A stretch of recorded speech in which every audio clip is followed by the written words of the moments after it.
Haupa ikasles, hemen gaude berriro.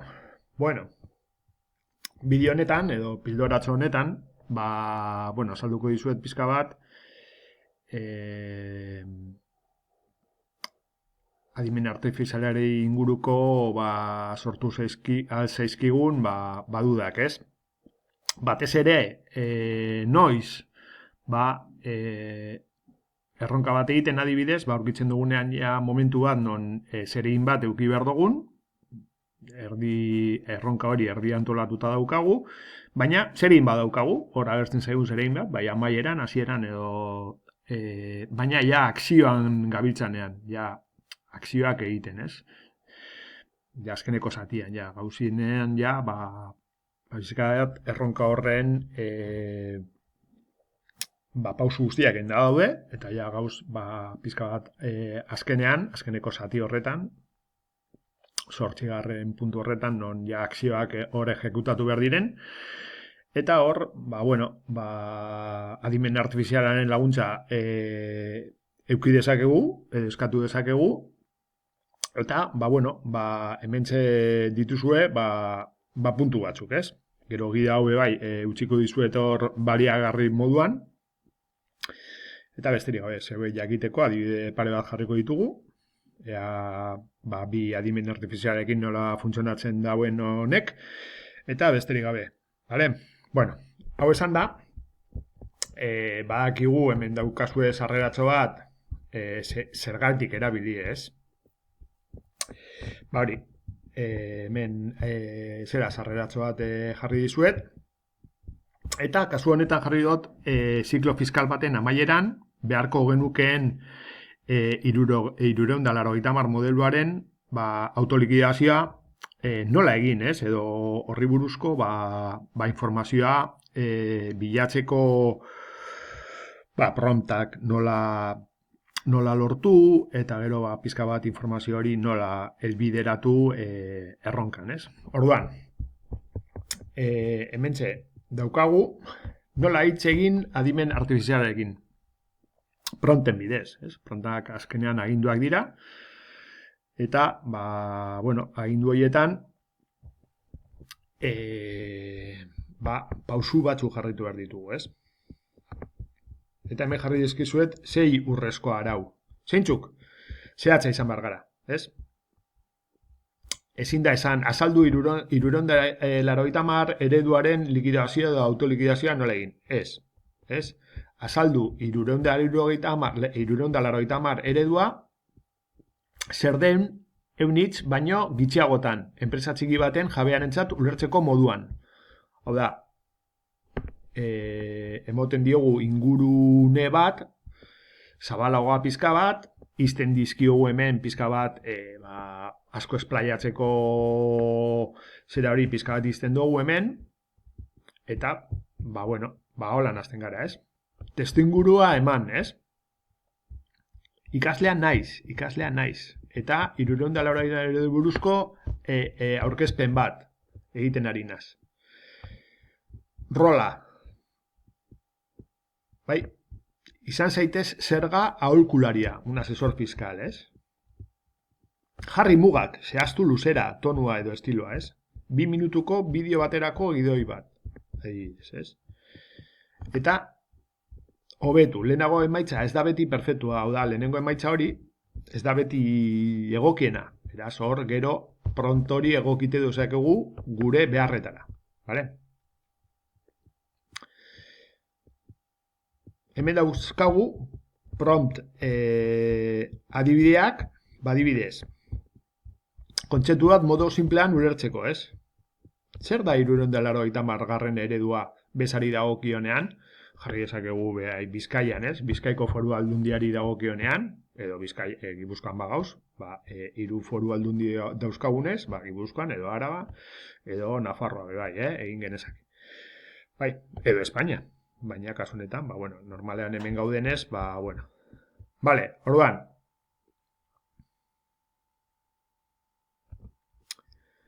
Hemen, emaitza posiblea definizio tekniko eta luze bat izango litzateko. Orduan, zeratik da hobea rol bat ematea, testuinguru bat, eta helburu bat, ez? hori lortu behar dugu prontean. Bigarren adibidea informazio hori egituratzeko edo konparatzeko. Lehen prompt simplea. Nork aurkeztu behar du 380 eredua. Emaitza posiblea testu paragrafo luze bat eta informazioa nahastuarekin. Taula batekin, egituratua, 3 adibide, mugekin hemen, argi eta garbia izateko, argia, bai. Sormenezko eduki bat, buruzko testu bat. Orduan, emaitza testu aspergarri bat izango da normalean, ez? Eta hemen, zaitik izango da hobeago rol bat motea, formatu bat, bai? Menagian, humorea eta informala izatea, autolikidazio bat edarako, ez da egokiena, baina, bueno, ulertzen da, hemen esan nahi doana, ez? Bale, hemen, tresnak, ChatGPT eta Perplexity erabiltzeko, danatan erabili ditugunez, eta, bueno, normalean, ikaskuntza eta irakaskuntza munduan, nahiko instrumentu erabiliak izan dira, bai? Eta hemen ideia batzuk emoten ditut, ez? Sormen laguntzailean. Hemen ChatGPT testuak sortzeko, laburtzeko, itzultzeko eta formatu desberdinetan gidoiak, emaiak, poemak edo danadetarikoa sortzeko, ez? Noiz erabiliko dugu? Bueno, brainstorming bat egiteko momentuan, ez? Adibidez, eman iezaidazu 380 ereduari buruzko blog baterako 5 izenburu deigarri, ez? Adibidez, edo sarrera bat idatzi, bai, behar badugu erronkan arriagatzen da ziklo fiskalaren azkeneko unea, eta hemen,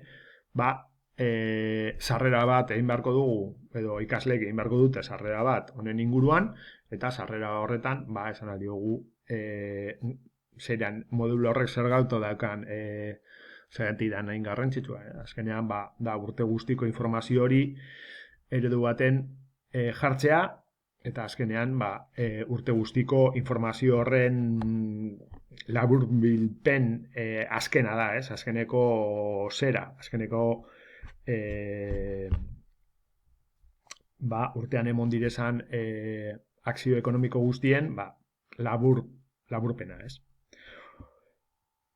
Bueno, Perplexity, hemen ikerketa laguntzailea bezala, ez? Beraz, bai dituzte ikuspegi desberdinak bi instrumentu hauek, bai? Datu zehatza bilatzeko, epea 2025an zen izango da, hori ja pasatuta dago, ez? Hemen ja behikoena izango litzateke 2026an, 2025koa, urtarrian pasatu zen. Edo ez, okertu naz, 2024koa 2025an izan zen, beraz, hau egin beharko dugu urtarrian, 2026ko urtarrian, beraz ondo dago. Informazioa egiaztatzeko, egia alda sistema inmediato de información, sistema erabiltzen duten enpresak ez dutela 380 eman iturri fidagarriak, ez? Eta lako gauzak, ez? Lako Perplexity erabiltzea, eta nola kombinatu biak? Axi Perplexityrekin, erabili Perplexity datu zehatzak, epeak, legeak eta informazioa jasoteko. Eta joan ChatGPTera erabili lortutako informazio hori eramateko, edo emateko, ChatGPT orain eskatu eduki sortzaile bat sortzeko, aurkezpen bat, gidoi bat, kasu praktiko bat, vale? Adibide bat jarriko du, ez hemen. Eta gero hemen dekogu ebaluazio bat, bai? Adibidez.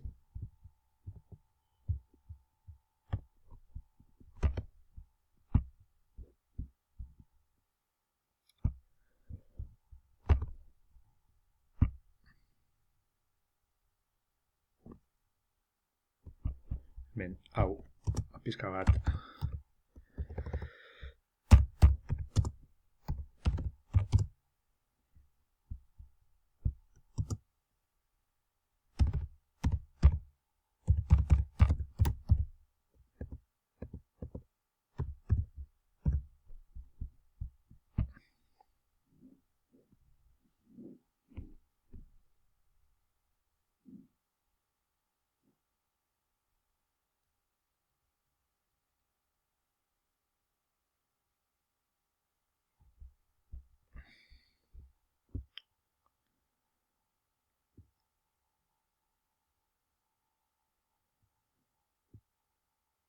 bueno, hemen emon digun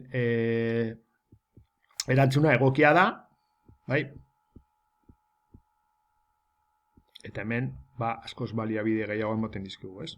Baina, bueno, bai, hemen esaten dugu, vale? Eta, bai, datu hauekin, jungintezke, gero, ChatGPT-ra, ez?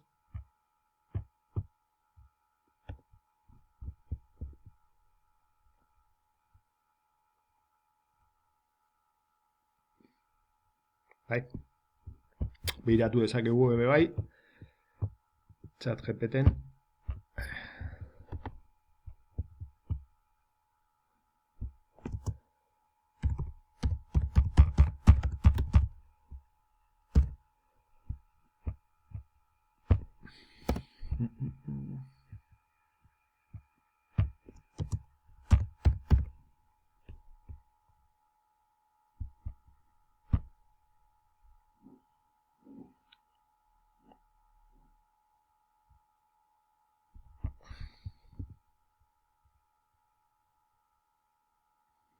Orduan, zer lortu dugenekin? Biek emandako erantzuna elkar trukatzen badugu, informazio kompletua izango dugu. Hau da, agian, lehenengo modu batean, bai Perplexityk emandako erantzuna, naiz eta ona izan, agian, ez da izan nahikoa, ikasleentzat edo zeuentzat, ondo ulertzeko, ez? Baina gero, honi gehitzen badiogu ChatGPTek eman dauen erantzun hau, lortzen dugu, askoz be informazio jario osoagoa izatea, eta baita be bai, interesgarriagoa be bai. Ze emonten dituen aukerak eta informazioa, elkar lotzen badugu, bikaintasunera heltzeko bidean egongo gara, naiz eta hau zaila izan. Vale, orduan, ikusi dozue, bi erreminta hauen elkarren arteko erabilera oso eraginkorra dela, bai erronkaren azkeneko fasetan gaudenean, bai, informazio hori ja, nolabait azkeneko zatian gaudenean, oso interesgarria da. Vale, hau esan da, azkenean, hementxe ditugu, ebaluazioa. Nola jakin nire lana ona izan den, ez? Zehaztasun teknikoa, egiaztatu alditut datu kritikoak, epeak, iturri ofizialetan, hau bere bizikoa da. Helburua bete ditugu, lortu aldut prontaean eskatu du nuen helburua, bai? Hori pentsatu behar duzue, hausnarketa eta behar duzue horren inguruan. Argitasuna eta koherentzia. Testua erraz ulertzen da. Hau da, ulertzen duzue prontan jartzen duzuena. Eta gero, ChatGPTek edo Perplexityk edo beste edozen instrumentok ematen dizuen informazio hori ulertzen alda. Balio erantzia eta originaltasuna. Eta balio erantzia hau es el valor añadido de la información, ¿es? Es del IVA, que podemos confundirlo, bai? Ez, kasu honetan, adimen artifizialaren erantzuna kopiatu eta itxatzi besterik ez dute egin, ala informazioa berrantolatu, bai? Hau da egin behar dena, berrantolatu informazio hori. Ez bakarrik itxatzi, no hacer un copy-paste bakarrik, bai? Eta pronten erabilera estrategikoa. Sinplat erabili dut, ala, hainbat arau aplikatu ditut, rola, testu ingurua, formatua, eta prompt hori hobetu dezaket. Hoi dira egin behar diren galderak. Venga, ikasles, beste bat arte.